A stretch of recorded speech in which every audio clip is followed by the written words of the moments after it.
मित्रों, मेरे चैनल ढाई अक्षर में आप सभी का हार्दिक स्वागत है। मित्रों, पिछले वीडियो में सदगुरु कबीर साहब की कबीर ग्रंथावली का बिक ताई अंग की कुछ साखी में लेकर के आया हुआ था, जिसमें कुछ साखी शेष बची हुई है। आज के वीडियो में हम उसी अध्याय की आगे की साखी लेकर के आए हुए हैं। इस वीडियो की पहली साखी जो इस प्रकार है: नीर पिलावत क्या फिरे, शायर घर घर बारी, जो तिसरावंत होएगा तो पीवेगा झक मारी। मित्रों, सदगुरु कबीर साहब क्या कहते हैं, इस साखी के माध्यम से जनमानस को समझाने का प्रयास करते हैं कि हे मानव, तू दूसरे को, पाणी को क्यों ज्ञान देता है, क्यों उनको ज्ञान पिलाता है? तुम नहीं जानते, क्योंकि घर घर में वह सागर का जल भरा हुआ है, उसे किसी के पिलाने से, समझाने से कोई फर्क नहीं पड़ता। जिसे भी प्यासा होगा, जिसे भी प्यास लगेगी, वह झक मार करके उस जल का, उस ज्ञान का, यहाँ जल का मतलब ज्ञान से है,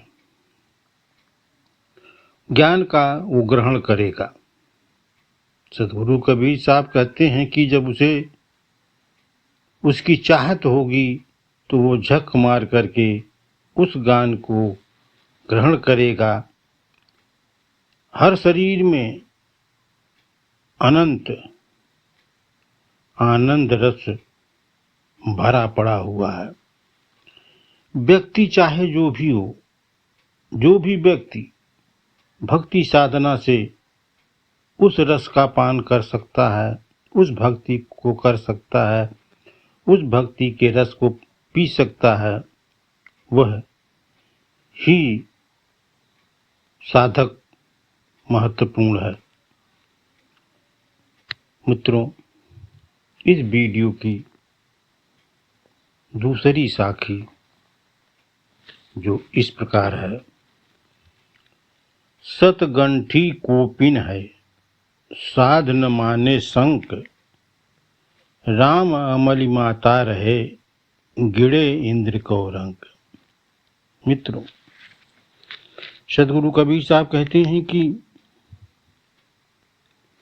कोपिन, मित्रों, यहाँ कोपिन का मतलब है जो संत लोग एक लंगोटी पहनते हैं, उस लंगोटी को यहाँ पर कोपिन कहा गया है।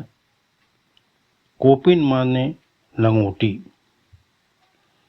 सदगुरु कबीर साहब कहते हैं कि संत की लंगोटी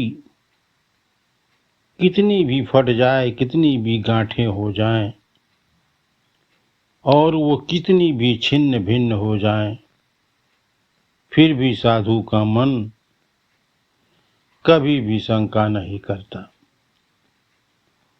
वह राम के नशे में इस कदर मस्त रहता है कि वह अपने सामने इंद्र को भी कुछ नहीं समझता। मतलब यहाँ कहने का तात्पर्य ये है कि जो साधु संत राम के नशे में, भक्ति के नशे में मस्त रहता है, वह इंद्र को भी गरीब ही समझता है अपने आगे। भक्त के इस साखी में भक्त के संतोष और त्याग दोनों की परिकल्पना की गई है। इसके लिए यहाँ पर सबसे श्रेष्ठ जो है, सबसे महत्व जो है, सबसे धनवान जो है वह है जो राम नाम की भक्ति करता है। वही सर्वश्रेष्ठ है, वही सबसे महान है। मित्रों, इस वीडियो की तीसरी साखी जो इस प्रकार है। दावे दाचड़ होत है, निर्दावे निरसंक, जे नर निर्दावे है, ते गड़े इंद्र को रंक। सदगुरु कबीर साहब कहते हैं कि अब हर प्राणी को अपने अधिकार की भावना से रूबरू होना पड़ता है। जो यह अधिकार नहीं रखते, शंका रहित होकर के जो जीते हैं, वही व्यक्ति किसी प्रति अधिकार नहीं रखता, वह इंद्र को भी कुछ नहीं समझता। मित्रों, इस वीडियो की आखिरी साखी और इस अध्याय की भी ये आखिरी साखी है। आज ये अध्याय समाप्त हो जाएगा। मित्रों, चलिए देर न करते हुए आज की वीडियो की आखिरी साखी जो इस प्रकार है। कबीर सब जग हड़िया, मन दल कंधि चढ़ाई, हर बिन अपनों को नहीं, देखे ठोंक बजाई। मित्रों, सदगुरु कबीर साहब कहते हैं कि यहाँ मैंने मर्दला का अर्थ है मृदंग, एक वाद्य यंत्र है जो कंधे में टांग करके लोग बजाते हैं, उसे मृदंग कहते हैं। जब उसे पीटते हैं तो उसमें से आवाज आती है। उसी के बारे में सदगुरु कबीर साहब ने यहाँ कहा है कि वह वाद्य मंत्र जो कंधे में टांग कर उसे पीटता हुआ मैं चारों तरफ घूम रहा हूँ। इस संसार में सभी को मैंने परख लिया, जान लिया, पहचान लिया, मगर मैं इसी निष्कर्ष पर पहुंचा कि परमात्मा के अलावा अपना यहाँ कोई भी नहीं है, अपना यहाँ कोई भी नहीं है। मित्रों, इसी के साथ यह बिकताई को अंग, यह अध्याय समाप्त होता है। अगले अध्याय में समर्थाई को अंग लेकर के आएंगे। वो कबीर ग्रंथावली का 35वां अध्याय है, जो बहुत ही महत्वपूर्ण अध्याय है। मित्रों, आप उसे जरूर देखिएगा, जरूर सुनिएगा।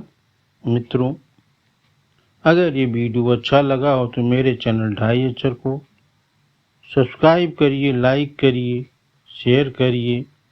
मिलते हैं एक ऐसी ही वीडियो के साथ। वीडियो देखने के लिए धन्यवाद।